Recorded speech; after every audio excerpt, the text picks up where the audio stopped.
আসসালামু আলাইকুম ওয়া রাহমাতুল্লাহি ওয়া বারাকাতুহু।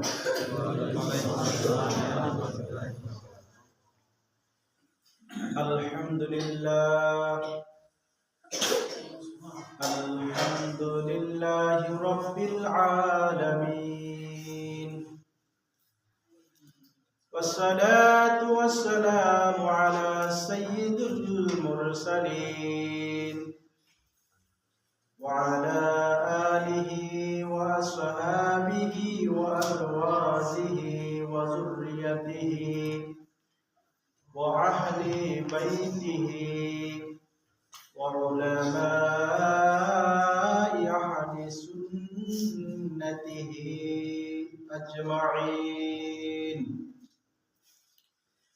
أما بعد فأعوذ بالله من الشيطان الرجيم. بسم الله الرحمن الرحيم. حميم والكتاب المبين. إنا أنزلناه في ليلة مباركة إنا كنا منذرين فيها يفرق كل أمر حكيم.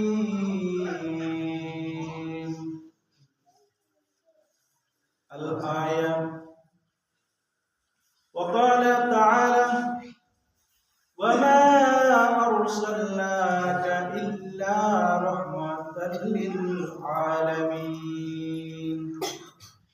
أو كما قال عليه الصلاة والسلام: إذا كانت ليلة النصف من شعبان فقوموا ليلها وصوموا نهارها إن الله وملائكته يصلون على النبي يا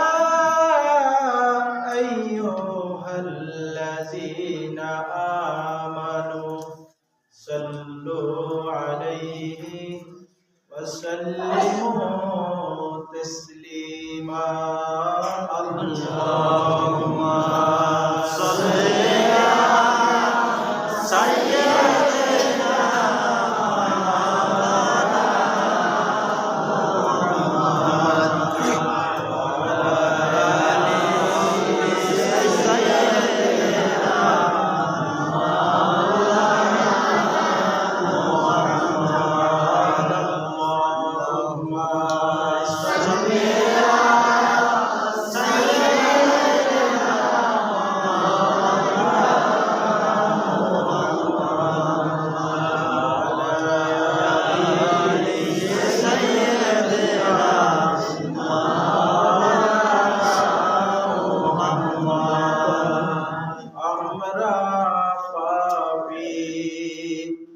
গুনাহগার গো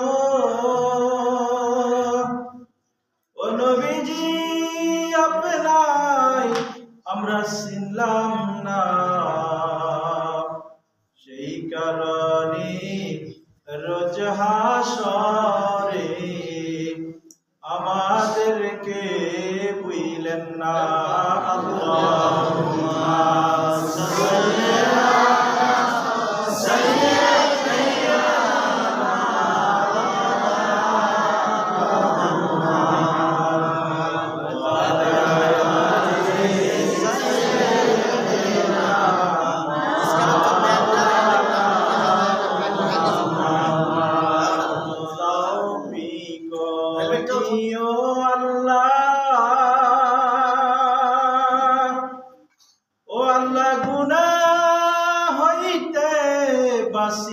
বাঁচিবার আমল করিতে দিও সুন্নাত নবী মুস্তাফার আল্লাহুম্মা সাল্লি আলা সাইয়্যিদিনা মুহাম্মদ ওয়া আলা আলি সাইয়্যিদিনা মুহাম্মদ। এই দুনিয়ায় পড়ে থাকবে ওরে আমরা একদিন থাকবো না, সবাই আমাদের যাবে ভুলে, নবীজি আপনি বইলেন না। আল্লাহুম্মা সাল্লি আলা সাইয়্যিদিনা মুহাম্মদ ওয়া আলা আলি সাইয়্যিদিনা মাওলানা মুহাম্মদ। একটু জিকির করি লা ইলাহা ইল্লাল্লাহ, লা ইলাহা ইল্লাল্লাহ, ওয়া লা ইলাহা ইল্লাল্লাহ মুহাম্মাদুর রাসূলুল্লাহ। আমার আল্লাহ ছাড়া মাবুদ নাই, আমার রাসূল বিনে উপায় নাই, ওরে সেই রাসূলকে পাইতে হলে কামিল পীরের দয়া চাই। লা ইলাহা ইল্লাল্লাহ, লা ইলাহা ইল্লাল্লাহ, লা ইলাহা ইল্লাল্লাহ মুহাম্মাদুর রাসূলুল্লাহ। ওরে যার উসিলাই পয়দা হলি তারে কেন ভুলে গেলি, আমার নূর নবীজির কদমে দর কলবে আল্লাহর জিকির কর। লা ইলাহা ইল্লাল্লাহ, লা ইলাহা ইল্লাল্লাহ, লা ইলাহা ইল্লাল্লাহ মুহাম্মাদুর রাসূলুল্লাহ। ভাইজান মা বাবার খেদমত সাইরো না, আমার নবীর দুরুদ ভুইলো না, আমার নবীর দুরুদ না ভুলিলে নবীজি আপনাই ভুলবেন না। লা ইলাহা ইল্লাল্লাহ, লা ইলাহা ইল্লাল্লাহ, লা ইলাহা ইল্লাল্লাহ মুহাম্মাদুর রাসূলুল্লাহ সাল্লাল্লাহু আলাইহি ওয়াসাল্লাম। বালাগাল উলা বিকামালিহি কাশাফাত তুজা বিজামালিহি আসরাত জামিউ সওয়ালিহি সাল্লু আলাইহি ওয়া আলিহি। आज मरना काल मरना, मरना तो एक दिन है, दिन बचाना जिहाद करना এই তোমাদের কাম है। बलगल उला बिकमालिही कशफत तुजा बिजमालिही असनत जमीअ सवालिही सल्लु अलैहि तवालिही। আলহামদুলিল্লাহ, আজ পবিত্র শবে বরাত রাত্রিতে আমার সম্মানিত শ্রদ্ধেয় মুসল্লি ভাইয়েরা ও আমার যুবক ভাইয়েরা, আমার স্নেহর ছেলের বয়সী বাচ্চারা, আজকে এমন একটি রজনী, যে রজনীতে আমরা আল্লাহ পাকের ঘরে হাজিরা দিতে পেরে আমরা খুশি না বেজা? খুশি।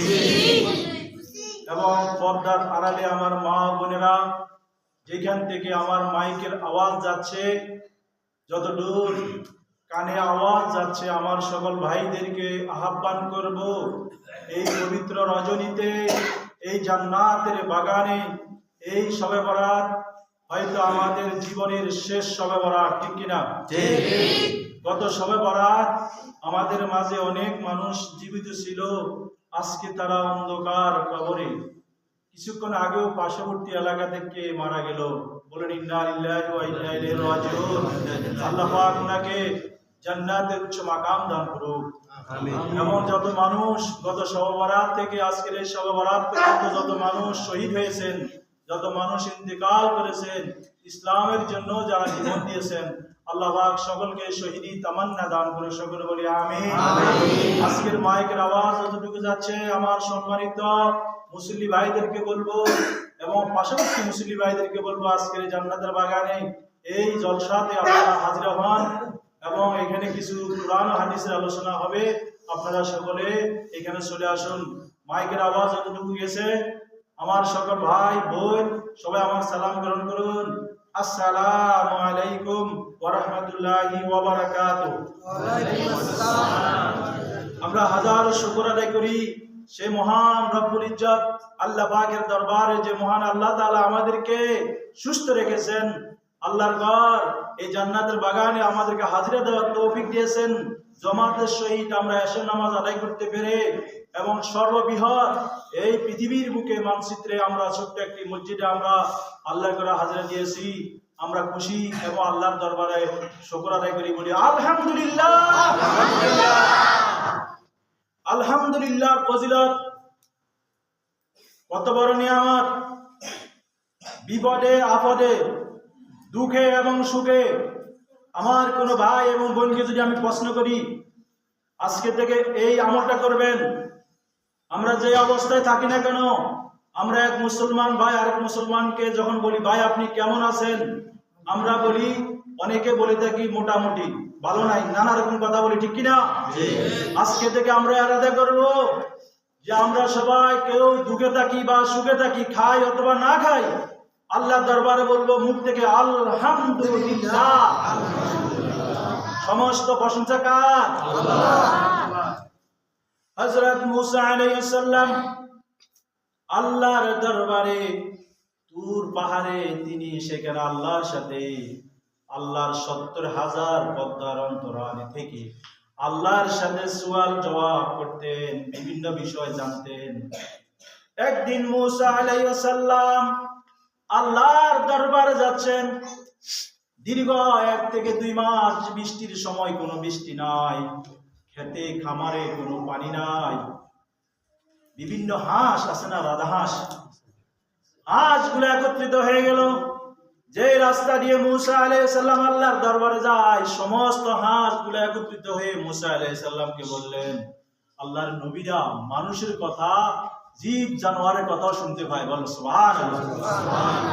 হাঁসেরা বলল, ও আল্লাহর নবী, আপনি তো আল্লাহর দরবারে যাচ্ছেন, আল্লাহর সাথে বিভিন্ন বিষয়ে আপনার সাথে কথাবার্তা হবে, আমরা আজকে দীর্ঘ 2 থেকে 3 মাস আমরা অনাহারে, পানির অভাবে আমরা মারা যাচ্ছি, আপনি আমাদের একটি আরজি আল্লাহর দরবারে পৌঁছাই দিবেন, আমার আল্লাহ যেন আমাদের আরজিটা কবুল করেন।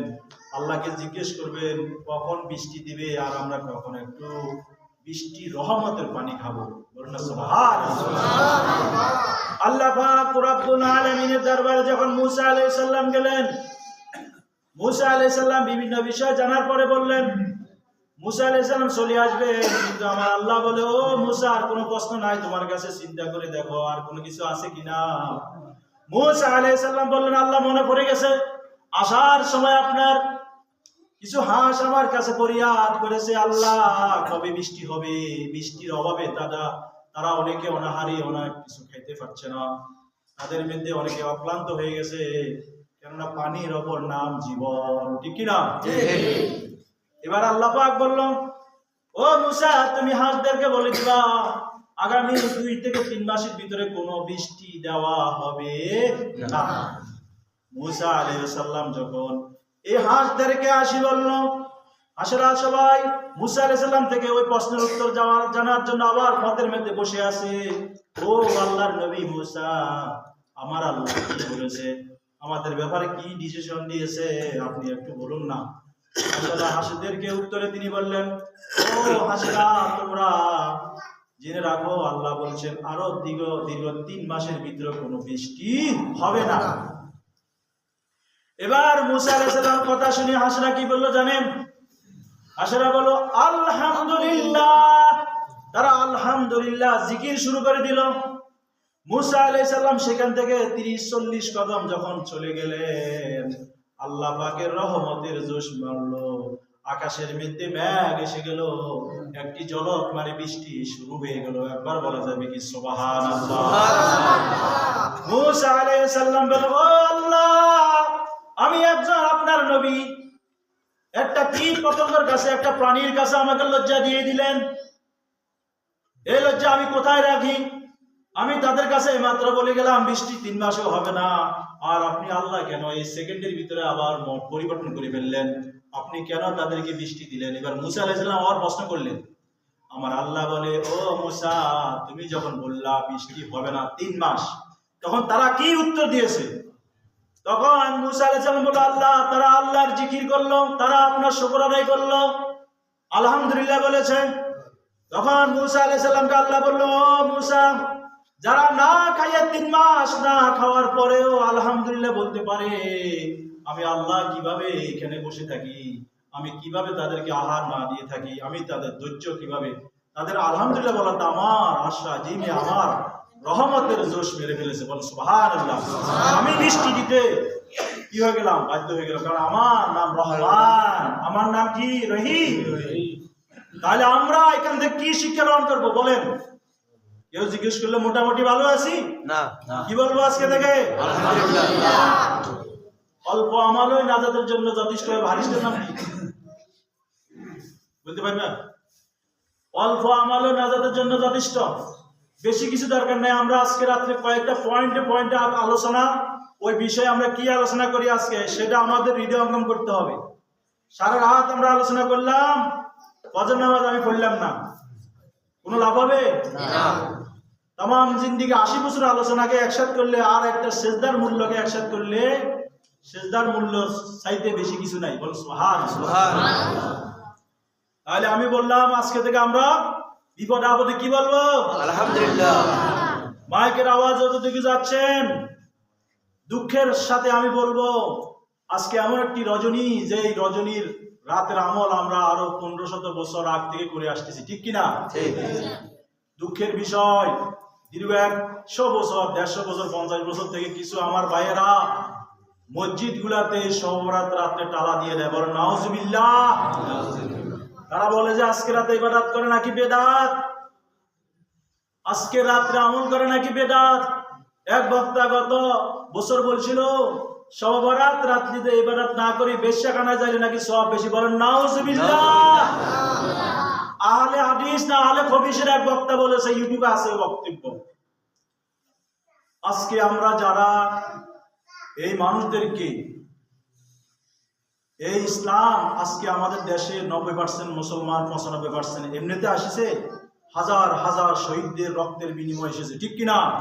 হাজার হাজার ওলামায়ে কেরামদের নির্যাতিত, অপমানিত হওয়ার পরে ইসলাম আজকে আমাদের মাঝে পৌঁছেছে। আজকে আমরা প্রতিবাদী করি, আমরা আজকে এই রাত্রি থেকে আমাদেরকে নিরাশ করতেছে। বলেন নাউজুবিল্লাহ। এমন এক সময় আরো 50 বছর আগে, 20 বছর আগে, 30 বছর আগে, 10 বছর আগে প্রতিটা মসজিদে সহবারাত করানো হইতো, আলোচনা হইতো, রাত্রে সারা রাত মানুষ আমল করতো। আর এখন আজকে অনেকগুলো মসজিদে আলোচনা হচ্ছে না, বলে বেদাত। বলে কি? বেদাত। বলে নাউজুবিল্লাহ। আমি তাদের ভাইদের উদ্দেশ্যে বলবো, তারা বলে কোরআন শরীফে তো সহবারাত নাই, কোরআন শরীফে নামাজও তো নাই, কোরআন শরীফে রোজাও নাই, তাহলে কি আপনি নামাজ ছেড়ে দিবেন? না। নামাজ, আপনি নামাজ দিয়ে আপনি কোরআন শরীফ পাবেন না। কোরআন হচ্ছে আরবি ভাষা। কি ভাষায়? কোরআনে যদি আপনি নামাজ খুঁজতে যান, তাহলে বলবেন সালাত। কি খুঁজতে হবে? সালাত। আকিমুস সালাত। সেখানে আপনি নামাজ শব্দটা পাবেন না, সেটা বাংলা শব্দ। তাহলে কোরআনে বলা আছে রোজার পরিবর্তে সিয়াম, সেখানে আপনি যে বলেন যে রোজা তো না, আমি রোজা রাখবো না, তাহলে হবে? শবে বরাত ফার্সি শব্দ, কি শব্দ? এখন বলি ফার্সি শব্দ আমাদের দেশে একটা না, শুধু অনেক শব্দ আমরা ব্যবহার করে থাকি। কেন ব্যবহার করি? আমাদের দেশে আরো 500 বছর আগে এই দেশে যারা বসবাস করত তাদের ইংরেজদের থেকে, পাকিস্তানদের থেকে, পাঞ্জাবদের থেকে আমরা কিছু শব্দ এখন আমরা বলি থাকি। সেই শব্দটা যদি আমরা বাংলাতে বলি, কিন্তু আসলে ওটা বাংলা ভাষা না, ওটা কিন্তু ফার্সি ভাষা। কি ভাষা? যেমন কাবিন নামা, ওটা যদি স্বামী স্ত্রী যদি তালাক হয়ে যায়, স্ত্রীর যদি স্বামী তালাক দেয়, ওটা যদি মামলা করা হয়, ওর থেকে কি চাইবে বলেন তো? কাবিন নামা। তাহলে কাবিন নামা তো এটা বাংলা শব্দ নয়, এটা কিন্তু ফার্সি শব্দ। এভাবে অনেকগুলা শব্দ ভান্ডার থেকে জানতে পারবেন। তাহলে শবে বরাত বলি যে কোরআনে খোঁজে, সে কি জীবনে পাবে না? তাহলে তারা খুঁজতে হবে এভাবে। আল্লাহ পাক রব্বুল আলামিন সূরা দোখানে শবে বরাত সম্পর্কে ইরশাদ করেছেন। তাফসীর আমরা যারা পড়ি, তাফসীরে কোন আয়াত কোন উদ্দেশ্যে বলা হয় ওটা ব্যাখ্যা করেন। তাফসীর মানে হলো এই আয়াতটা কোন ক্ষেত্রে কি জন্য নাজিল হয়েছে, এই আয়াতে আল্লাহ কি বলছেন, এর হাকিকতটা কি, সেটা উলামায়ে কেরাম রিসার্চ করে বাইর করে। বলেন সুবহানাল্লাহ। আল্লাহ পাক রব্বুল আলামিন পবিত্র শবে বরাত সম্পর্কে ইরশাদ করেন, ওয়াল কিতাবিল মুবিন, সুস্পষ্ট কিতাবের কসম, ইন্না, নিশ্চয়, নিশ্চয় শব্দটা দিয়ে আল্লাহ শুরু করেছেন। ইন্না আনজালনাহু ফি লাইলাতিন মুবারাকাতিন ইন্না কুন্না মুনজিরিন। আল্লাহ পাক রব্বুল আলামিন ইরশাদ করেন, সবার সুস্পষ্ট কিতাবের, নিশ্চয় আমি এটি বরকতময় রাতে নাজিল করেছি এই কোরআনকে, অর্থাৎ এটি মানে আল্লাহর কোরআনকে বলছে, এই কোরআনকে আমি বরকতময় রাতে নাজিল করেছি। নিশ্চয় আমি সতর্ককারী, অর্থাৎ মানুষদেরকে আমি সতর্ক করি। জান্নাত এবং জাহান্নাম বিষয়ে আমি মানুষদের কি করি? আল্লাহ জান্নাতের ব্যাপারেও কোরআনে বলেছেন, জাহান্নামের ব্যাপারেও কোরআনে বলেছেন। বলছেন কি না? না, শুধু সারা জীবন জান্নাতের কথাই বলছেন। জাহান্নামে আমাদের কি হবে, কি শাস্তি হবে, এগুলো বলে নাই আল্লাহ। আল্লাহ সতর্ককারী। আর এই আয়াতে তাফসীরকারকরা বলেছেন, 27 জন তাফসীরকারক, আব্দুল্লাহ ইবনে আব্বাস যিনি কোরআন টু কোরআন তাফসীর করেন, তিনি এই আয়াতের তাফসীর করেছেন যে এই আয়াতটি শবে বরাত রাত্রির জন্য নাজিল করা হয়েছে। অর্থাৎ আল্লাহ পাক পবিত্র কোরআন শরীফ দুনিয়াতে পাঠাবেন, নাজিল করবেন, এটা সিদ্ধান্ত আল্লাহ পাক পবিত্র শবে বরাত রাত্রি নিয়েছেন। বলেন সুবহানাল্লাহ।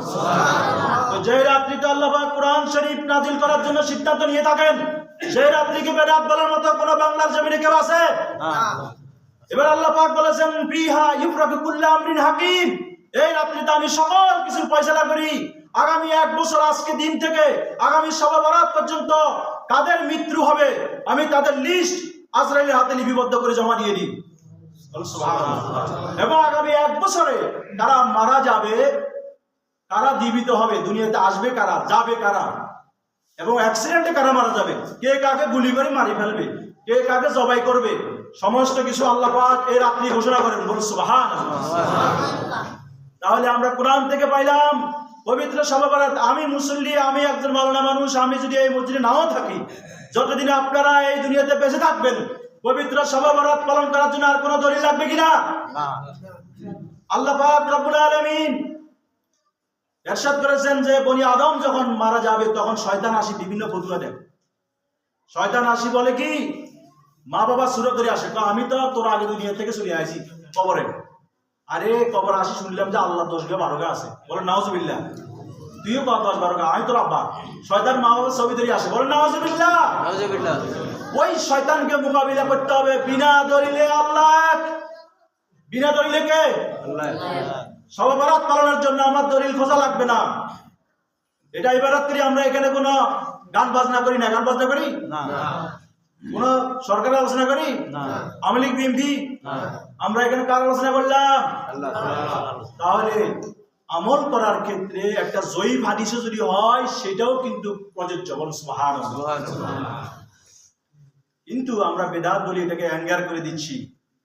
বেঁচে থাকতে জীবনে কখনো শবে বরাত, শবে মেরাজ, লাইলাতুল কদর এবং কি 2 রাত্রি, ঈদে মিলাদুন নবী, এই রাত্রিগুলো কখনো কারো কথা শুনবেন না। কেননা এই আখিরি জামানায় আমাদের ঈমান নষ্ট হরণকারী এসে গেছে। এবার দুরূদ শরীফ পড়ি, আল্লাহুম্মা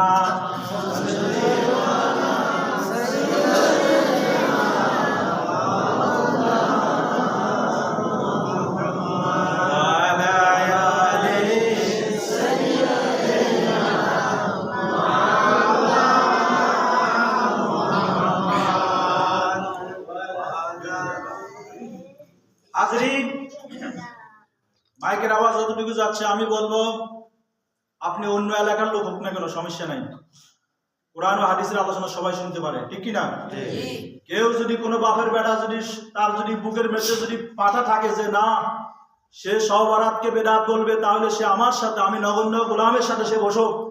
সে আমাকে কোনো কোরআন থেকে হাদিস থেকে যদি বলতে পারে যে সবে বরাত পালন করা বেদাত, আমি কান ধরি জুতার মালা দিয়ে এখান থেকে চলে যাব, সবে বরাত জীবন আর পালন করবো না। যদি কোনো বাপের বেটা যদি বলতে পারে সবে বরাত পালন করা বেদাত, তাহলে তার সামনে আমি জুতার মালা দিয়ে পরে এখান থেকে চলে যাবো। আর যদি সে যদি কোরআন থেকে হাদিস থেকে যদি তাকে আমি ধরে নিতে পারি, তাহলে সে অবশ্যই আজকে থেকে সবে বরাত পালন করতে হবে, ঠিক কিনা? আসুন ভাইরা, এবার আমরা হাদিস থেকে যাই। হাদিস শরীফে হযরত জাবের রাদিয়াল্লাহু তাআলা আনহু থেকে বর্ণিত, হযরত আলী রাদিয়াল্লাহু তাআলা আনহু থেকে বর্ণিত, قال রাসূলুল্লাহ সাল্লাল্লাহু আলাইহি ওয়াসাল্লাম, ইন্নাল্লাহা লা ইয়াত্তালিউ ইলা খালকিহি ফি লাইলাতিন নিসফি মিন শাবান ফায়াগফিরুহু লিজামিহি খালকিহি ইল্লা লিমুশরিকান আও মুশাহিন। রাওয়াহু ইবনে মাজাহ। সুবহানাল্লাহ, সুবহানাল্লাহ। সুনান ইবনে মাজাহ 1390 নম্বর হাদিস। যাদের কাছে সফটওয়্যার আছে মোবাইলে তারা দেখে নিতে পারেন। ইন্নাল্লাহা, নিশ্চয় আল্লাহ তাআলা, লা ইয়াত্তালিউ ইলা খালকিহি ফি লাইলাতিন নিসফি মিন শাবান। এই শাবান, নিসফু শাবান, কোরআনে আমরা পাইছি লাইলাতুল মুবারাকা, হাদিস শরীফে শবে বরাতকে বলা হয়েছে লাইলাতুন নিসফি মিন শাবান। বলুন সুবহানাল্লাহ, সুবহানাল্লাহ। তাহলে হাদিসের ভাষায় লাইলাতুন নিসফি মিন শাবান অর্থাৎ অর্ধ শাবানের রাত্রি। অর্থাৎ এই রাত্রি কি? এই রাত্রিতে ফজিলতপূর্ণ আলোচনা, এই রাত্রিতে নামাজ পড়া, এই রাত্রিতে কোরআন তেলাওয়াত করা, কবর জিয়ারত করা, সুন্নাতে রাসূলুল্লাহ সুবহানাল্লাহ। এবং 15 জন সাহাবী থেকে বর্ণিত, তারা বলছেন লাইলাতুল শবে বরাত, যেটাকে লাইলাতুল বরাত বলা হয়, এটা পালন করা জায়েজ। সুবহানাল্লাহ। আল্লাহ পাক বলেছেন হাদিস শরীফে, হাদিসে বলা হয়েছে লিজামিহি খালকিহি ইল্লা লিমুশরিকা ওয়া মুশাহিন। এই রাত্রিতে আল্লাহ পাক রব্বুল আলামিন মুশরিক এবং হিংসুক ব্যতীত সমস্ত মানুষকে সাধারণ ঘোষণা, অর্থাৎ তাদেরকে আল্লাহ পাক মাফ করে দেন। সুবহানাল্লাহ। তাদেরকে মাফ করে, যারা মাফ নেওয়ার নিয়তে আজকে সূর্য উদিত হওয়ার পরে আজকে মসজিদে প্রবেশ করেছেন, যে আজকের এই রাত্রিতে ক্ষমা মাফ নেওয়ার রাত্রি, শবে বরাত, সব শব্দের অর্থ রজনী রাত, বরাত অর্থ মুক্তির রাত, অর্থাৎ এই রাত্রি গুনাহ থেকে মুক্তি নেওয়ার রাত্রি। বলেন সুবহানাল্লাহ। আল্লাহ পাক বলেছেন মুশরিক এবং মুশাহিন, হিংসুক ব্যতীত। হিংসুক কাকে বলে? ওই ব্যক্তি হিংসুক যে বলে ওই ব্যক্তি কেন আমার নির্বাচনে দাঁড়াইছে আমার সভাপতি, আমি তাকে আজকে রাত্রে মারি ফেলবো, তার ভোটের সংখ্যা অনেক বেশি, আজকে রাত্রে যদি তাকে মারি ফেলতে পারি তাহলে কি হবে, আমার প্রতিদ্বন্দ্বী কমে গেল, আমি অটোভাবে যে জয়যুক্ত হয়ে যাব, এটা হিংসামি করে তাকে মেরে ফেলছে। আল্লাহ পাক ওই হিংসুক ব্যক্তিকে আজকে রাতে ক্ষমা করবেন না। বলেন নাউজুবিল্লাহ। অনেকে গাড়ি চালায়, সিএনজি চালায়, অটো চালায়, এই তুই বেটা এখানে কেন আইছ, এখানে আমার প্যাসেঞ্জার, এখানেও হিংসামি শুরু করে দেয়, ঠিক কিনা?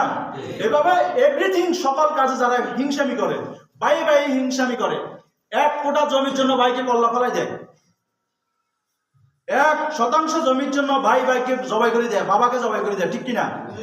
জমি জমির জায়গায় থাকবে, আর আমি আর আপনি কি হয়ে যাব? মাটির দেশে চলে যাব, যাব না? কিন্তু আজকে জমিওয়ালা জমি, সম্পদওয়ালা সম্পদ নিয়ে থাকে। সম্পদের লোভ আমাদের ভিতরে আছে কিনা? এই সম্পদের লোভের বিষয়ে একটা ঘটনা আমার মনে করতেছে, বলবো? হযরত ঈসা আলাইহিস সালাম তিনি ভ্রমণে বাইর হইলেন, সাথে একজন সার্গিতকে হাতে নিলেন, অর্থাৎ পানি এবং রুটি, বিভিন্ন নাস্তা পানি টানার জন্য একজন কি থাকে, বডিগার্ড থাকেনি? আল্লাহর নবী ঈসা রূহুল্লাহ তিনি হাঁটতে হাঁটতে পর্বত এলাকায় অনেক জায়গায় ঘোরাঘুরি করলেন। ঘোরাঘুরি পরে একটা জায়গায় তিনি দেখলেন, সেখানে যাইতে যাইতে দেখলেন একটা সমুদ্র, সুন্দর একটা সমুদ্র। আমরা কিন্তু সমুদ্র দেখার জন্য অনেকে কক্সবাজার যেয়ে থাকি, যাই না? কারণ আল্লাহ বলছেন তোমরা পৃথিবী দেখো, এটা একটা আল্লাহর আদেশ, পৃথিবী দেখার সুন্নাত। সুবহানাল্লাহ। নবীরা রাসূলরা দেখতেন হাঁটি হাঁটি এবং ইসলামের কাজ করতেন। ঈসা রূহুল্লাহ তিনি একটা সাগরের পাশে বসে ওই লোকটাকে বলল যে আমরা আজকে যে এই রুটিগুলো এনেছি, 3টা রুটি নিয়ে বাইরে হয়েছে। কয়টা রুটি? 3টা রুটি নিয়ে বাইরে হয়েছে, 2টা রুটি দুইজনে খেয়ে ফেলছে। খাওয়ার পরে পানি টানি খাই, রেস্ট করার পরে দুইজনে আবার হাঁটা শুরু করলেন। হাঁটতে হাঁটতে আবার সন্ধ্যা হয়ে গেল। এবার ঈসা আলাইহিস সালাম ওই লোকটাকে বলল যে দেখো আমরা তো 3টা রুটি এনেছি, 2টা দুজনে খাইলাম, আরেকটা রুটি আছে না সেটা বাইর করো, দুজনে ভাগ করে খেয়ে নিব। এবার সে বলছে হুজুর আরেকটা রুটি তো নাই। হুজুর প্রশ্ন করলো কোথায় গেল রুটিটা? হুজুর আমি তো জানি না, কে জানি খেয়ে ফেললো। এবার ঈসা আলাইহিস সালাম প্রশ্ন করলো কে খাইলো বলো না, আমার কাছে সত্য করে বলো কে খাইছে। হুজুর আমি তো জানি না। আচ্ছা তুমি ঠিকই জানো না? না আমি হুজুর জানি না। চলো আমরা চলতে থাকি। যেতে যেতে সামনে একটা নদী পড়লো, ওই নদীটা পার হওয়ার জন্য কোনো নৌকা নাই। কি নাই? কোনো নৌকা নাই, জাহাজ নাই, ট্রলার নাই। ঈসা আলাইহিস সালাম কি করলেন? বিসমিল্লাহির রহমানির রহিম বলে একটা জায়নামাজ ছেড়ে দিলেন পানির উপরে। ওই জায়নামাজ দিয়ে দুইজনে জায়নামাজে উঠে বসলেন। বিসমিল্লাহ বলে আল্লাহর হুকুমে এই নদী পার হয়ে গেলেন। বলেন সুবহানাল্লাহ। এই নদী পার হওয়ার পরে ওই ব্যক্তিকে বলল, ওই মিথ্যাবাদী দুনিয়ায় লুবি গেল, বলল যে দেখো তুমি এই মাত্র কিছু দেখছো? হ্যাঁ দেখছি। কি দেখলাম? দেখলাম ও আল্লাহর নবী, দেখলাম আপনি আল্লাহর কুদরতির সাহায্যের মধ্যে আপনি কিভাবে যে আমাকে নিয়ে নদী পার হয়ে গেলেন। এবার ঈসা আলাইহিস সালাম বলে ও আল্লাহর কসম করে বলতেছে যে আল্লাহ আমাকে এই ক্ষমতা দিয়েছেন, ওই আল্লাহর কসম করে বলি সত্য করি বল ওই রুটি কে খাইছে?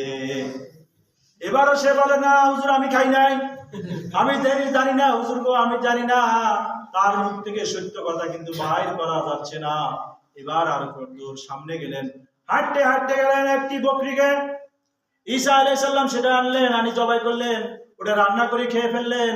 আবার হাড্ডি গুলাকে একসাথে করে বললেন কুম্বি ইজনিল্লাহ, আল্লাহর সাহায্যে তুমি আবার জীবিত হয়ে যাও। ওই হাড্ডি গুটাকে একসাথে করে আল্লাহর নবী সেটা আল্লাহর সাহায্যে আবার জীবিত করে বললেন। বলেন না সুবহানাল্লাহ। আবার পরে ঈসা আলাইহিস সালাম প্রশ্ন করলেন এবার বলো তো, যে আল্লাহ পাক রব্বুল আলামিন জীবিত একটা প্রাণী তোমার সামনে আমরা জবাই করলাম, খেয়ে ফেললাম, আবার হাড্ডি গুলা দিয়ে আবার জীবিত করলাম, এরপরও তার ভিতরে আল্লাহর ভয় নাই। এবার সে বলল হুজুর, হুজুর প্রশ্ন করলে এবার সত্য করে বলো না কে খাইলো ওই রুটিটা? সে বলল হুজুর আমি তো জানি না কে খাইছে। এবার ঈসা আলাইহিস সালাম বলল এ তো বড় বদমাশ, এর থেকে কিভাবে সত্য কথা বাইর করাবে? এবার তিনি সামনে চলে গেলেন। যাইতে যাইতে একটা পাহাড়ের টিলার মধ্যে গেলেন, সেখানে বড় বড় 3টা পাথর। বড় বড় 3টা কি পাথর? ঈসা আলাইহিস সালাম আল্লাহু আকবার বিসমিল্লাহির রহমানির রহিম বলে যেখানে হাত দিলেন, হাত দেওয়ার সাথে 3টা বড় বড় পাথর স্বর্ণ হয়ে গেল। বলেন সুবহানাল্লাহ। কি হয়ে গেল? আল্লাহর নবীরা কি পারেন? পারে। এটা বিশ্বাস হয়? এটা হলো মুজিজা। এটা কি? এইটাকে যদি কেউ অস্বীকার করে সে কাফের হয়ে যাবে। নাউজুবিল্লাহ। ওলিদের হচ্ছে কারামত। ওলিদের কি? কারামত। নবীদের হলো মুজিজা। ঈসা আলাইহিস সালাম বলল এই যে 3টা বড় বড় স্বর্ণের দেখতেছ, একটা আমার, আর একটা তোমার, আর একটা রাখছে ওই ব্যক্তির জন্য যে রুটি খাইছে। কার জন্য? যে ব্যক্তি রুটি খাইছে তার জন্য একটা স্বর্ণের ইয়ে রাখলাম। এখন সে মুখ থেকে কিন্তু কথা বাইরে। এবার বললো হুজুর গো বেয়াদবি মাফ করেন, একটা আপনার একটা আমার মানলাম, কিন্তু ওইটা যে বললেন যে রুটিওয়ালা যে খাইছে, হুজুর রুটিটা তো আমি খাইছি, এটা আমার দিয়ে দেন। এবার সত্য কথা বাইরে ছিনি। মানুষ আমরা এরকমই মানুষ, মৃত্যুর 1 সেকেন্ড আগ পর্যন্ত মানুষের মাঝ থেকে সত্য কথা বাইর হয় না। এবার ঈসা আলাইহিস সালাম বলল ঠিক আছে, 3টাই তোর দিলাম। 3টা কি? 3টাই আমি তোকে দিলাম, আজকে থেকে তোর আমি বয়কট করলাম, মানে তোকে আমি বরখাস্ত করলাম, যেহেতু তুই মিথ্যাবাদী, আমার কাছে সত্য কথা বলছ নাই। তোর মতো বডিগার্ড আমার দরকার নাই, তুই তোর স্বর্ণগুলো থাক, আমি যাই। এবার ঈসা আলাইহিস সালাম হাঁটি হাঁটি চলে গেলেন। আর ওই স্বর্ণের বড় বড় স্বর্ণের এগুলো এখন সে নিজের 3টা এখন কিভাবে নিবে? একটা ওজন আছে প্রায় 70-80 কেজি ওজন করে। এখন সে কি 3টা দেওয়া সম্ভব? সে ওখানে বসে আছে, কি করতেছে? বসে আছে। বসে এখন না পারে বাসায় যাইতে, না পারে লোভ ছাড়তে। এখন এত দামি স্বর্ণ কিভাবে আমি থুয়ে যাই, এখন কিভাবে যে নিয়ে এখন একা একা মাথায় উঠাতে পারতেছে না, এত ওজন। কারণ আমাদের একটা শক্তি থাকে, আমরা সর্বোচ্চ হয়তো 20 কেজি নিতে পারবো মাথায়, না 30 কেজি নিতে পারবো, না 1 মণ নিতে পারবো, এর বেশি পারবো? এখন ওই ব্যক্তি সে বসে আছে, অনেক রাত হয়ে গেল। এরকম 14 পূর্ণিমা রাত্রিতে কিন্তু অনেক দেশ আলোকিত হয়ে থাকে, যেমন আজকে রাত্রিও কিন্তু অনেক আলোকিত রাত, ঠিক আছে? এরকম 14 রাত্রিতে, পূর্ণিমা রাত্রিতে কিন্তু অনেক কিছু দূর থেকে দেখা যায়। স্বর্ণ, খাঁটি স্বর্ণ কিন্তু আলোতে কিন্তু চিকচিক করে উঠে, সুবহানাল্লাহ। এবার যখন অনেক রাত্রি সে বসে বসে আছে এখানে, ওই পথ দিয়ে 2 জন ডাকাত যাচ্ছে। তারা দেখলো এখানে স্বর্ণ নিয়ে একটা লোক বসে আছে।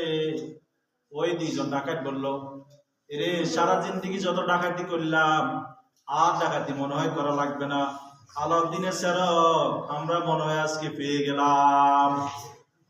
এবার ডাকাত 2 জনে বলল, আমরা এই স্বর্ণগুলো আমরা বাসা নিয়ে যাব। এবার তারা 2 জন চিন্তা করলো, একে তাইলে আমরা মারি ফেলবো, মারি ফেললে 3টাই আমাদের হয়ে যাবে।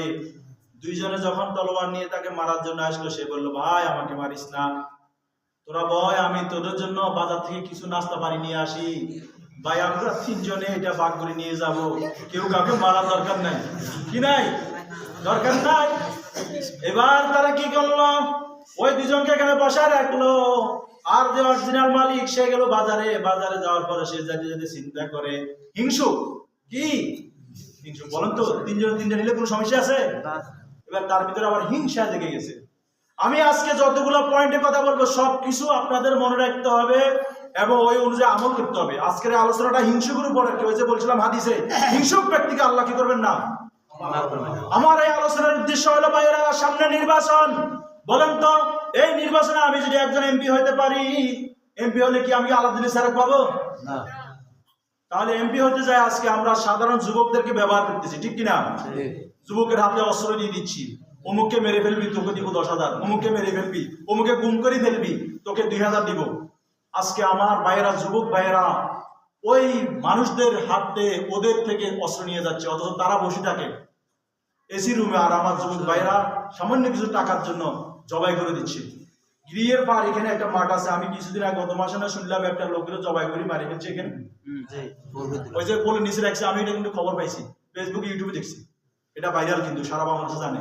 রংপুরে মানুষ যে মানুষকে মারি ফেলে সেটা কিন্তু ভাইরাল। আপনারা কি মানুষ মারি ফেলবেন? না, কিন্তু ওর জন্য তো আমাদের রংপুরে একটা বদনাম হয়ে গেছে না। আমি তো জানি রংপুরের মানুষ শান্ত স্বভাবের ভালো মানুষ, আমার নোয়াখালীর লোকের সাইডে অনেক ভালো, নোয়াখালীর লোকের সাইডে রংপুরের মানুষ অনেক ভালো। আমি এই রংপুরে প্রায় 3 বছর, আমার ভাইদের ভিতরে মায়া, মমতা, ভালোবাসা যেটা আমি দেখতেছি, আল্লাহ পাক আরো বাড়াই দেখ বলে আমিন। ওই হিংসুক ব্যক্তি সে বাজার দিকে যাচ্ছে, আর চিন্তা করতেছে বাজারে যাব, তাদের জন্য নাস্তা পানি আনবো, রুটি আনবো, তাদের জন্য অনেক কিছু আনবো, আর সময় 20 মাটি দিব। কি করে দিব? 20 মাটি দিব। এবার হিংসুক ব্যক্তি সে নিজে ভালো করে বাজারে যায়, রুটি নাস্তা পানি খেয়ে আসার সময় তাদের জন্য গোস্ত রুটি নিয়ে আসলো, আর সেই রুটির মধ্যে গোস্তের মধ্যে 20 মিগাই দিল। বলেন নাউজুবিল্লাহ। বলেন একজন মুসলমান কি সম্পদের জন্য এভাবে হত্যা করা জায়েজ আছে? না। আজকে আমরা বর্তমানে এভাবে করতেছে না। ওই ব্যক্তি যখন এগুলা নিয়ে আসতেছে, সে মনে মনে খুশি, এই লোক দুটাকে আমি মেরে ফেলবো আর স্বর্ণগুলো আমি নিয়ে নিব। সে আসার পরে তাদের হাতে দিল, তারাও বসে বসে 2 জনে চিন্তা করে, আসার সাথে সাথে আগে নাস্তাগুলা নিব, তারপর তাকে আগে মেরে ফেলবো, মেরে ফেলে নাস্তা খাবো, গায়ে শক্তি হবে, আমরা এগুলা 2 জনে নিয়ে যাবো বাড়িতে। দেখেন, এক হিংসুকের ভিতরে আরেক হিংসামি। আজকে আমরা ভাই ভাইকে কি করি? ভাই ভাইকে হিংসামি করি। আজকে দেশ সারা করা লাগে, জালে জালে হিংসামি করে। অনেকে বলে তোমার ভাই এটা করছে, তোমার ভাই সেটা করছে, তোমার মা এটা করছে। খবরদার, হঠাৎ করে কোন বোর্ড থেকে যদি শুনেন যে তোমার মা আজকে এটা করছে, মাকে না জিজ্ঞেস করে যদি মার সাথে তর্ক করেন, জাহান্নামে যাবেন, বলেন নাউজুবিল্লাহ। মাকে আগে সুন্দর করে বুঝাবেন, বলবেন মা এই জিনিস শুনলাম, সত্যি কিনা মা। মা যাতে অন্যায় করুক, মা যখন বৃদ্ধ হয়ে যায়, মারা তখন শিশু বাচ্চা হয়ে যায়, কি হয়ে যায়? অনেক সময় তারা না খাইলেও বলে আমি খাই নাই, খাইলেও আমি খাই নাই। কেন বলে? কারণ তাদের ব্রেনটে কাজ করে না, তারা বৃদ্ধ বয়সে এলোমেলো হয়ে যায়। আর আমার বউরা বলে যে তোমার মার মতো মিথ্যুক লোক নাই, সে খাওয়ার পরে 3 বার খাইলেও খায় না। তোমার মা আমাকে এই বললো সেই বললো, নানা রকম পেটনা করে, আর সেই মাকে কি করে? দূর করে দেয়, ঠিক কিনা? কি বলবো ভাইরা, মায়ের কথা মনে পড়ে গেল।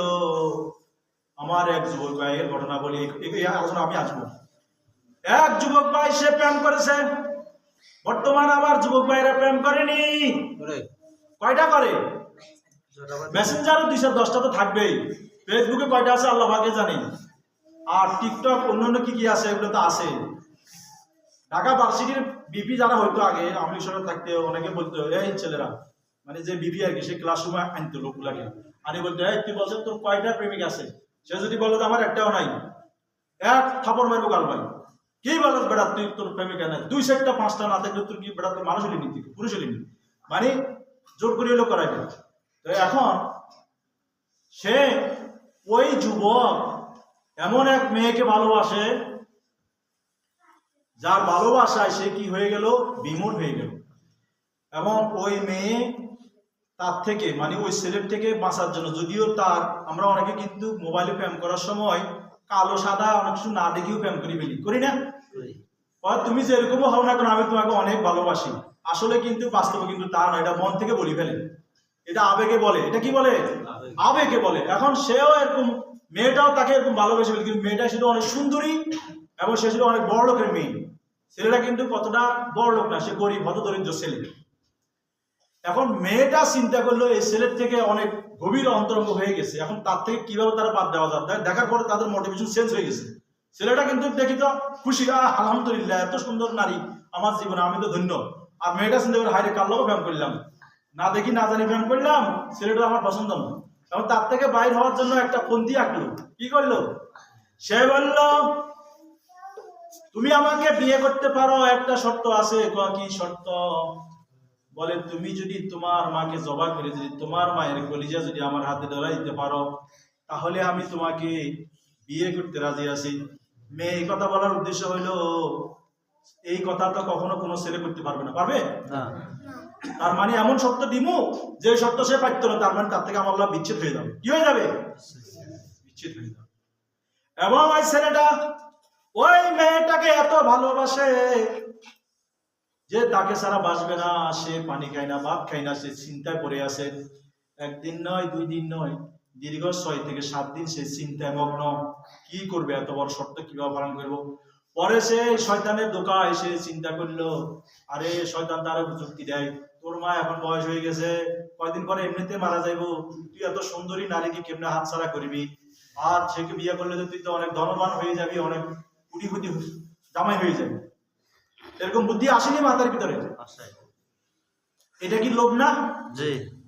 এবার ওই যুবক সে গভীর রাত্রে তার মার বালিশ চাপা দিয়ে তার মাকে মেরে ফেললো। বলেন ইন্না লিল্লাহি ওয়া ইন্না ইলাইহি রাজিউন।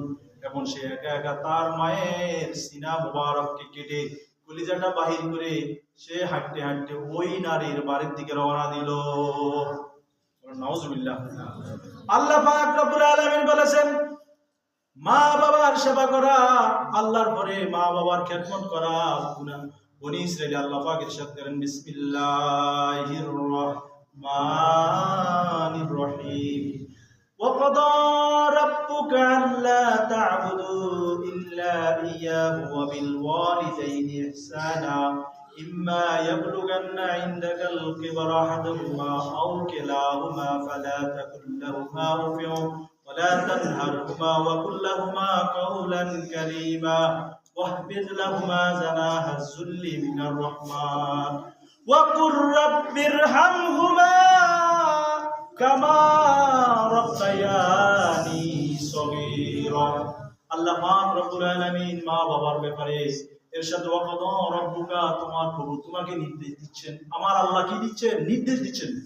ওয়াকাদা রাব্বুকা আল্লা তা'বুদু ওয়া বিল ওয়ালিদাইনি ইহসানা। তোমার আল্লাহর ইবাদত বندگی শেষে তোমার মা বাবার সাথে ইহসান করো, ভালো আচরণ করো, তাদের সাথে বিনয়ের সাথে কথা বলো। কখনো তাদের সাথে শব্দ দিয়ে কথা বলবে না, এবং কত আচরণ তাদের সাথে করবে না যে আচরণে তারা শব্দটা বলে। আর তাদের মৃত্যুর পরে তাদের জন্য বলো রব্বিরহামহুমা কামা রাব্বায়ানি সগীরা। আল্লাহ পাক বলেছেন তাদের মধ্যে একজন অথবা উভয়জন যদি বৃদ্ধ হয়ে যায়, কি হয়ে যায়? বৃদ্ধ হয়ে যায়, তখন তাদের সাথে বিনয়ের সাথে কথা বলো, নম্রের সাথে কথা বলো, তাদের জামা কাপড় ধুয়ে দাও, তাদের হাত পা টিপে দাও, তাদেরকে এগিয়ে দাও, এবং তাদের মুখে হাত দিয়ে নিজে খাওয়াই দাও। কেননা ছোট্টবেলা তোমার মা বাবা আদর করে করে তোমার মুখে খাদ্য দিয়েছেন, ঠিক কিনা? আমার সেই বাবা সেই মা আজকে বৃদ্ধ অবস্থায় ভুলে যায়, একবার খাইলে আমি খাই নাই, দুইবার খাইলেও আমি খাই নাই। এই জন্য মা বাবার সাথে তর্ক করা যাবে না। আমার আম্মা জান যখন বৃদ্ধ হয়ে গেছেন, আমরা 7 ভাই, আমি সবাই ছোট। আমার মা যখন অসুস্থ, দীর্ঘ 6-7 বছর অসুস্থ ছিল, আমার ভাইদের ঘরে ঘরে 1 মাস 15 দিন করে মা খাইতো। তিনি অসুস্থ ছিলেন, দীর্ঘদিনের রোগী, মাকে নিজে খাওয়াই দেওয়া লাগতো। আজকে আমার সে মাকে যদি আমার ভাবিরা যদি খানা দিত, আমার মা ভুলি যাইতো। আমি যদি কখনো যাই জিজ্ঞেস করতাম, আমার ভাইরা ধরে জিজ্ঞেস করতো, মা বলতো আমাকে বাদ দেয় নাই, কি বলতো? এখন আমি নিজে না সেটা জানি, আল্লাহ পাক তাদের ব্রেন লো করে দিয়েছেন, তারা শিশু হয়ে গেছে, তাদের এখন বুঝ নাই। এখন আমি যদি বলি, আমার বউ যদি আমাকে বলে যে তোমার মা মিথ্যাবাদী, তাহলে আর আমি যদি আমার মাকে গালিগালাজ করি অথবা আমার মাকে যদি গায়ে চোপট মারে দিই, অনেক যুবক অনেক ভাইয়েরা আছে মা বাবার গায়ে হাত তোলে কিনা? আমি তাদের উদ্দেশ্যে বলবো, আজকের রাত্রে যারা মা বাবার সাথে বেয়াদবি করেছো, মা বাবা যদি জীবিত থাকে মা বাবার পায়ে পড়ে যাও, বলো মা গো বাবা গো, আমি তো আপনার সাথে বেয়াদবি করে ফেলেছি। মা বাবার কাছে ছোট হলে কোনো সমস্যা নাই, কারণ এটা আল্লাহর নির্দেশ। আল্লাহর আমলের পরে, আল্লাহর ইবাদতের পরে মা বাবার খেদমতের জন্য আল্লাহ বলেছেন, বাবা আমাকে ক্ষমা করে দেন, বুকে বুক মিলাই নেন। আপনার মা এবং বাবা যদি খুশি হয়ে যায়, আল্লাহ খুশি। রেদা রব্বি ফি রেদাল ওয়ালিদাইন ওয়া সাকাত রব্বি ফি সাকাতুল ওয়ালিদাইন। এক সাহাবীকে ইন্তেকালের সময় তার কালেমা নসিব হচ্ছে না, আল্লাহর নবীর কাছে সাহাবায়ে কেরাম চলে গেল, ইয়া রাসূলুল্লাহ ইয়া হাবিবাল্লাহ, আপনার অমুক সাহাবী কালেমা নসিব হচ্ছে না, মৃত্যুর যন্ত্রণা সে আর সহ্য করতে পারে না, অনেক কষ্ট করে সে মারা গেল। মারা যাওয়ার পরে এবার আল্লাহর নবী কিছুদিন পরে দেখলো ওই কবরের মধ্যে কঠিন আযাব চলতেছে, বল নাউজুবিল্লাহ। আল্লাহর নবী ওই কবরের পাশ দিয়ে যাওয়ার পর দেখলেন সেখানে কঠিন আযাব। নবীজির নুরানি চেহারা মোবারক কালো হয়ে গেল, সেখানে দাঁড়িয়ে গেলেন, আর নবীজি বিমর্ষ হয়ে গেলেন। সাহাবায়ে কেরাম ফলো করলেন যে আল্লাহর নবীর চেহারা কেন এরকম হয়ে গেল? ইয়া রাসূলুল্লাহ ইয়া হাবিবাল্লাহ, কি হয়েছে বলুন না। বলো এই সামনে যে বাজার, এই বাজারে যাও, সবাইকে ডাকো, এখানে যে কবরস্থান আছে এই কবরস্থানের মধ্যে কার কার আত্মীয় স্বজন আছে, কে এখানে মারা গেছে, তাদের আত্মীয় স্বজনরা বলো কবরের পাশে দাঁড়ানোর জন্য। আল্লাহর নবী বললেন বাজারে যাও, যেমন এই মসজিদের পাশে কারা মারা গেছে আমরা অনেকে বলতে পারবো, আমার কাদের বাপ, কারো চাচা দাদা, আমরা বলতে পারবো না।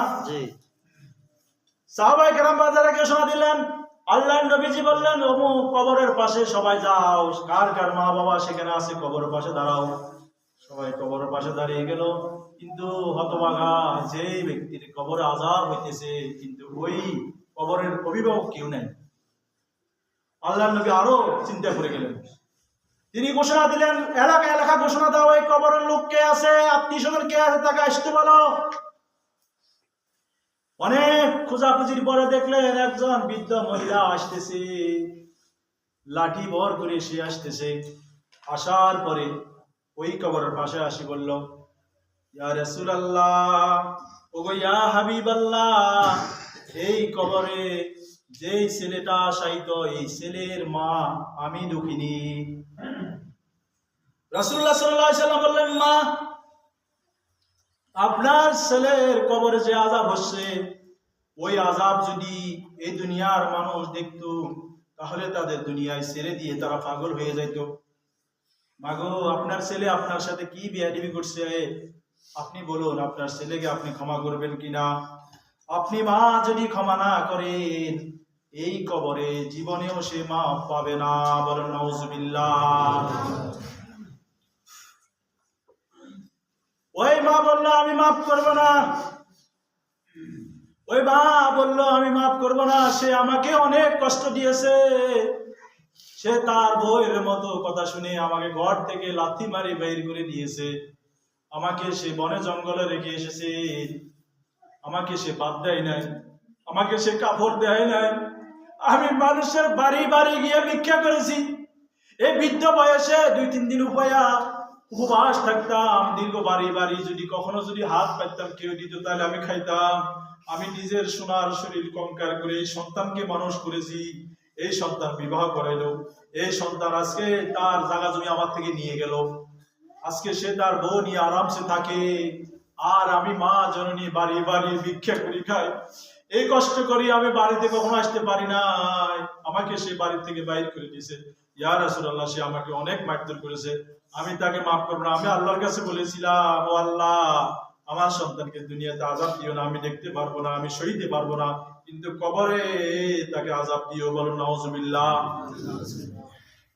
মায়ের এক ভাগ দুধের দাম কাটিয়া গায়ের চাম, পাপুষ বানাইলে ঋণের শোধ হবে না, এমন দরদি ভাবে কেউ হবে না আমার মা গো। ঠিক ঠিক, মায়ের মতো আমার কেউ নেই পৃথিবীর মুখে। এবার আল্লাহর নবী বললেন, ওগো মা তুমি যদি না মাফ করো তোমার সন্তানের কিন্তু মাফ নাই। তিনি বললেন না আমি মাফ করবো না। আল্লাহর নবীর আরো চেহারা মোবারক খারাপ হয়ে গেল, তিনি আল্লাহর দরবারে সিজদায় পড়ে গেলেন, ও আল্লাহ যেই কবরের আযাব আমি দেখতেছি এই আযাবটা এই মা জননীকে একটু দেখান। বলেন না সুবহানাল্লাহ। আল্লাহর নবী যখন এই কথা বললেন, আল্লাহর সাহায্যে মায়ের চোখের সামনে সে দেখতে পায় সন্তানের চামড়া গুলাকে টানে টানে উঠে তাকে জাহান্নামের লবণ এবং গরম তাপ্ত দিয়ে তার মাথার উপরে বাড়ি মারতেছে এবং জাহান্নামের উত্তপ্ত কয়লার মতো যেমন কাবাব করতেছে। আমরা যেমন বিভিন্ন রেস্টুরেন্টে মুরগির কাবাব খাই কিনা, এভাবে তাকে জাহান্নামের উত্তপ্ত আগুন দিয়ে কাবাব বানাচ্ছে। বলে নাউজুবিল্লাহ। এত মারাত্মক তাকে শাস্তি দিচ্ছে। এবার মা জননী এই আযাব দেখে সে চিৎকার দিয়ে বেহুশ হয়ে পড়ে গেলেন মাটিতে।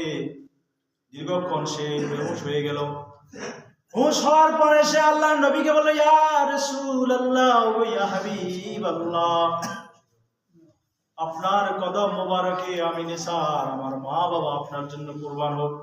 ওগো ইয়া রাসূলুল্লাহ, আল্লাহকে একটু বলুন আমার সন্তানের এই আযাব আমি দেখেছি, আমি আর সহ্য করতে পারি না, আমি মা জননী দোয়া করলাম, আমি আমার সন্তানকে ক্ষমা করে দিলাম, আল্লাহ পাক যেন আমার সন্তানকে মাফ করে দেয়। সুবহানাল্লাহ। সুবহানাল্লাহ কালকে বাজে বলিয়েন, সুবহানাল্লাহ কালকে নি বলবেন সুবহানাল্লাহ। এবার মা জননী বললেন কি, আল্লাহ আমি আমার এই সন্তানের আযাব সহ্য করতে পারি না, আমার আর ঘুম হবে না, ও আল্লাহ তুমি আমার সন্তানকে ক্ষমা করে দাও। কুরআনে বর্ণনা হাদিসে আছে, কোনো মা বাবা যদি কোনো সন্তানের জন্য দোয়া করে আল্লাহ পাক তাকে জান্নাত দিতে পারেন, আবার তাকে জাহান্নাম থেকে মুক্ত করে কি করেন, জান্নাত দিতে পারেন। বলেন সুবহানাল্লাহ। যখন মা যখন নবীজির কাছে বললেন আমি আমার সন্তানকে ক্ষমা করে দিলাম, ইয়া রাসূলুল্লাহ আপনি একটু ক্ষমা করে দিন, আর আল্লাহকে বলুন না আমার সন্তানকে ক্ষমা করে দেওয়ার জন্য। তখন সাথে সাথে আল্লাহ পাকের রহমতের জোশ মারে, আল্লাহ পাক সাথে সাথে আগুনে যেমন পানি দেওয়া হয় সাথে সাথে কবর আযাব কি হয়ে গেল, বন্ধ হয়ে গেল। বলুন সুবহানাল্লাহ। তাহলে মায়ের সাথে বেয়াদবি করা যাবে না, বাবার সাথে না। আজকের এই আমলটাও মাথায় রাখবেন, কোন কোন পয়েন্টে আলোচনা করতেছি, কোন বিষয়ে ইঙ্গিত দিচ্ছি। অল্প আমলের নেতাদের জন্য যথেষ্ট, ওই আমলগুলো কিন্তু মাথায় রাখতে হবে। আমি কোন আলোচনা করছিলাম মনে আসেনি? ওই যুবক যে যুবক তার প্রেমিকার জন্য আত্মহারা হয়ে সে তার মাকে মেরে ফেললো, আর তার মায়ের কলিজাকে হাতে নিয়ে তার প্রেমিকার বাড়ির দিকে দৌড় মারল, বলেন নাউজুবিল্লাহ। সেই তার ওই প্রেমিকার বাড়ির রাজপ্রাসাদের সামনে যখন গেল, তখন ওই মেয়ে দেখে ভয় পাই গেল, যেই ছেলে তার মায়েরকে মেরে, যেই ছেলে তার মার কলিজা আমার হাতে নিয়ে আসতে পারে, ওই ছেলের মতো পছন্দ আর দুনিয়াতে না, সে কিভাবে আরেকজনকে ভালোবাসতে পারে, ঠিক কিনা? যে তার আপন মাকে ভালোবাসতে পারে না, যে মা তাকে তার জন্ম দিয়েছেন, এত কষ্ট করে মানুষ করেছেন, এক মার এখন সে তার মাকে মারে, মার কলিজাকে নিয়ে আমার সামনে হাজির হইতে পারে আমার ভালোবাসা পাওয়ার জন্য, আরেক সময় আর কিছুর জন্য আমারও তো মারি হইতে পারে, পারে না? এবার সে কি আর ভালোবাসা পাইলো না? সে বললো, দূর হ তোর মত, তুই যদি এখান থেকে না যাস, তোরে আমি আজকে র্যাবের মাধ্যমে ধরি, তোরে কি করবো, ঢুকাই দেবো যেখান থেকে আর বাইরে না পারস, তাড়াতাড়ি জীবন লয় বাঁচা। এবার সে ভালোবাসা হারাইলো, আর অন্যদিকে মায়ের সেই কলিজাকে নিয়ে দৌড় দিল কোথায়? পাহাড়ের দিকে, পর্বতের দিকে। সেখানে দৌড়তে দৌড়তে পাগলের মতো হয়ে গেল, পাগলের মতো হয়ে গিয়ে সেখানে পাথরের সাথে হোঁচট খেয়ে সেখানে যখন পড়ে গেল, পড়ে যাওয়ার সাথে মা গো বলি একটা আওয়াজ দিল, আর আল্লাহ পাক সেই কুদরতি ওই মায়ের হৃদকন্দর মানে মায়ের কলিজা থেকে আওয়াজ বললো, আওয়াজ আসি বললো, আব্বারে তুই কি ব্যথা পাইছ? আর সেই মা, কারণ মায়ের কলিজার সাথে আমাদের একটা টান আছে, আমরা কোথায় বিপদে পড়ে যাই, দেশে বিদেশে যখন আমরা সন্তানরা যখন বিপদে পড়ে যায়, মায়ের কলিজার মধ্যে একটা টন করে একটা আওয়াজ দিয়ে উঠে। সন্তান যখন মা গো একটু চিৎকার দেয়, কোনো বিপদগ্রস্ত হয়ে যায়, পৃথিবীর যেই কোনো প্রান্তে মা থাক না কেন, মায়ের কলিজায় কিন্তু সেখানে কি হয়ে যায়, আওয়াজ দিয়ে দেয়। সুবহানাল্লাহ। এই মহব্বত কে দিয়েছেন? আল্লাহ দিয়েছেন। আর আল্লাহ বলেছেন যে আমি আমার বান্দাকে এর চাইতে আমার 100টা ভালোবাসা, 1 ভাগ ভালোবাসা দিয়ে তামাম পৃথিবীর মহব্বত দিয়েছি আমি। বলুন সুবহানাল্লাহ। আল্লাহ পাক আমাদের কতটুকু ভালোবাসে জানেন? তামাম পৃথিবীর যত ভালোবাসা আছে, যে ভালোবাসার জন্য মায়ের কলিজা নিয়ে ফেলছে, এই ভালোবাসা ওই আল্লাহর 100টা ভালোবাসার 1 ভাগকে 99টা আল্লাহর কাছে আছে, আর 1 ভাগ ভালোবাসা তামাম পৃথিবীতে দিছে। মা ছেলের জন্য, ছেলে মায়ের জন্য ভালোবাসা, প্রেমিক প্রেমিকার জন্য। আল্লাহ পাকের ভালোবাসা আরো বেশি আমাদের জন্য। বলুন সুবহানাল্লাহ। সেই আল্লাহ পাক ঘোষণা দিয়েছেন এই রাত্রির। বলুন সুবহানাল্লাহ। আল্লাহ পাক রব্বুল আলামিন এই রাত্রিতে আমাদেরকে ঘোষণা দিয়েছেন এখান থেকে নয়। এই রাত্রি ফজিলত আমরা কোথায় পাইলাম, কিভাবে পাইলাম, সেটাও জানা দরকার আছে কিনা? জি কি কয় মনে করে দিমু? ভালো লাগে না আলোচনা? সিরাজুল ভাই না না আবুল ভাই কি করেন আপনারা বলতে নি? তবে আলোচনা একটু সংক্ষেপ করেন। পরে ওই ব্যক্তি ওই যে স্বর্ণর কি একটা লোক নাস্তা নিয়ে আসলো, সে নিয়ত করলো কি তাদেরকে আমি কি করব, বিষ খাবার মেরে ফেলবো। হিংসুকের কথা আসে এখন, যেখানে আমি ঘটনা কিন্তু শেষ করি নেই। পরবর্তীতে আর বাকি লোক কি করলো, এ আসলে আমরা আগে খাবো, নাস্তা হাতে নিয়ে তাকে আগে মেরে ফেলবো। এবার কার্যক্রম কিন্তু ঠিক মতো হইল। ওই লোকটা কিন্তু বিষ মাখি ওই নাস্তাগুলো নিয়ে আসলো, রুটি গোস্ত। আর বাকি লোকগুলা কি করলেন, আসার সাথে সাথে নাস্তাটাকে হাতে নিলেন, সাথে সাথে দুইজন দুইটা কূপ দিয়ে ওই লোকটাকে মেরে ফেললেন। বলো নাউজুবিল্লাহ। কোন লোককে? ওই যে লোকটা ঈসা আলাইহিস সালামের কি ছিলেন, সার্গিত ছিলেন। এবার সেই বাকি লোকগুলা এবার অনেক আনন্দ নিয়ে রুটিগুলা খাচ্ছে আর খাচ্ছে। তারা বলতেছে যাক শত্রু একটা নিবাদ করলাম, স্বর্ণ 3টা, এবার 1.5টা করে বাগে ভাবো। কয়টা করি? 1.5টা করে বাগে ভাবো। এবার বাকিরা শেষ। এবার এই বাকি 2জন রুটি খাওয়া শেষ, তারাও এখন গলার ভিতর থেকে বীজ যখন ঢুকে গেল, তারাও হাঁপাইতে হাঁপাইতে নিঃশ্বাস ত্যাগ করলে। বলো নাউজুবিল্লাহ। 3জনেই স্বর্ণ জায়গার সামনে আছে, আর 3জন সেখানে পড়ে আছে। ঈসা আলাইহিস সালাম 12 বছর পরে আবার সেখান দিয়ে ভ্রমণ করলেন। ভ্রমণ করার পরে দেখলেন সেইখানে 3টা কঙ্কাল পড়ে আছে। কয়টা কঙ্কাল? আর পাশে 3টা স্বর্ণের কি আছে? স্তূপ আছে। এবার আপনাদেরকে বলি, এই দুনিয়াটা হলো ওই স্বর্ণের স্তূপ। এই দুনিয়াটা কি? ওই স্বর্ণের স্তূপ, ওই পাথর, স্বর্ণের পাথরটা হলো দুনিয়ায়। আমরা বায়ে বায়ে রক্তাক্ত হয়ে মারা যাব, ক্ষমতা জায়গায় থাকবে, আর আমরা এক ভাইকে মারি ফেলবো। আমরা কি মারবো না? ও আমার যুবক ভাইরা, কখনো কোনো ভাইকে মারার আগে একটু চিন্তা করবেন, কার জন্য মারতেছি? আমি তার জিন্দেগির সমস্ত বদ আমলগুলো আমার নিচ্ছি, আর তাকে বিনা হিসেবে তাকে জান্নাত দিয়ে দিচ্ছি। যে মারা গেল সে কি জান্নাতি, সে শহীদ। আর যে মেরে ফেললো সে তামাম পৃথিবীর সমস্ত মুসলমানকে মেরলো। বলেন নাউজুবিল্লাহ। আজকের রাত্রি একটু ফজিলত এত বেশি হওয়ার কারণটা কি, এটা জানার জন্য আপনাদেরকে বলবো সংক্ষেপে, তারপর আলোচনা শেষ করে দিব। আজকের রাত্রির ফজিলত হওয়ার একটি কারণ হলো, ওই যে আমার নবী যখন মেরাজে গেলেন, আল্লাহ পাক ঘোষণা দিলেন, ও বন্ধু, আমার জন্য আমার একটি মাস আছে, 12 মাসের মধ্যে আমার একটি মাস আছে। আল্লাহ বললেন আমার একটি মাস আছে, আর সেই মাসটি হলো রজব মাস। বলেন না সুবহানাল্লাহ। ও আমার বন্ধু, এই রজব মাসে, রজব শাহরুল্লাহ, রজব হলো আল্লাহর মাস, এই মাসে আমি আপনাকে ইনভাইট করলাম, আমার কাছে আনাইলাম। জান্নাত জাহান্নাম প্র্যাকটিক্যালি আল্লাহর নবীকে তিনি দেখাইলেন। বলেন না সুবহানাল্লাহ। এবার নবীজি সব কিছু দেখার পরে নিজে চিন্তা করলেন যে আল্লাহর মাস তো ঘোষণা হলো। এবার নবীজিকে আল্লাহ বললেন, ও বন্ধু, আপনার মনের জল্পনা কল্পনা আমি জানি, আপনি চান আপনার একটা মাস হোক, সেটা আমি জানি। আপনার জন্য আমি একটা মাস নির্ধারণ করলাম, সেই মাসটা হলো শাবান মাস। বলুন সুবহানাল্লাহ। এবার আল্লাহ পাক যখন ঘোষণা করলেন যে হাবিব, আমার মাস হলো রজব মাস, আর শাবান মাস হলো আপনার মাস। কেন আপনার মাস? এই মাসে আপনার উম্মতের জন্য আমি স্পেশাল একটি রাত রেখেছি। কোন সুবহানাল্লাহ। যেই রাত্রির ইবাদত এত বেশি ফজিলতপূর্ণ। ঈসা আলাইহিস সালাম হাঁটতে হাঁটতে পর্বতে গেলেন, পর্বতের মধ্যে দেখলেন বিশাল একটা পাথর, আর পাথরটা এত সুন্দর। পাথরটা দেখার পরে ঈসা আলাইহিস সালাম বললেন সুবহানাল্লাহ, এত সুন্দর পাথর কিভাবে হইতে পারে?